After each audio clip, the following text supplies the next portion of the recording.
దశమ స్థానంలో సంచరిస్తున్నటువంటి చంద్రుని యొక్క ప్రభావం వలన ఈరోజు అన్ని విధాలా కూడా అనుకూలత అనేటటువంటిది ఏర్పడుతుంది. స్త్రీ మూలకంగా మాత్రం కొంచెం జాగ్రత్త పడవలసినటువంటి పరిస్థితి, అనవసరమైనటువంటి ఖర్చులు పెరిగే అవకాశాలు కనిపిస్తున్నాయి.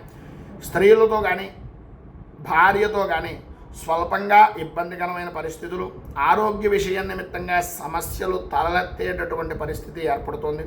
అలాగే మీ కుటుంబ సభ్యులతోటి వంశపారంపర్యంగా సంబంధించినటువంటి ఆస్తుల విషయం నిమిత్తంగాను లేదా ఆస్తి వ్యవహారాల నిమిత్తంగా కొన్ని సమస్యలు ఎదురయ్యేటటువంటి అవకాశాల నుంచి బయటపడేటటువంటి అవకాశం కనిపిస్తుంది.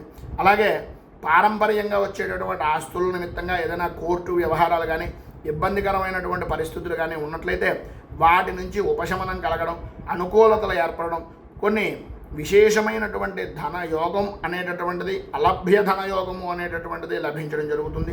వివాహ విషయం నిమిత్తంగా ఉండే చికాకులు తొలగుతాయి, అనుకూలతలు ఏర్పడతాయి. ఉద్యోగపరమైనటువంటి విషయం నిమిత్తంగా అభివృద్ధి అనేటటువంటిది సాధిస్తారు.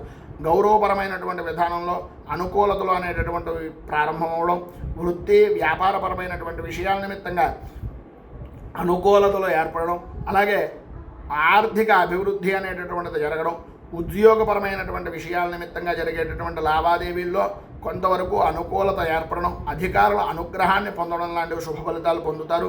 అలాగే ప్రతిదానికి ఎన్ని జరుగుతున్నా ఏదో తెలియనటువంటి భయము అనేటటువంటిది మీ మనస్సులో ఏర్పడేటటువంటి అవకాశం ఉంటుంది. కనుక పైన ఉదాహరించిన శుభ ఫలితాలను పొందడానికి, అనుకూలతలు ఏర్పడడానికి, ఇబ్బందుల నుంచి బయటకు రావడానికి దశరథకృత శని స్తోత్రాన్ని పారాయణ చేయడం వలన విశేషమైనటువంటి శుభ ఫలితాలను మీరు పొందుతారు అని తెలియజేస్తూ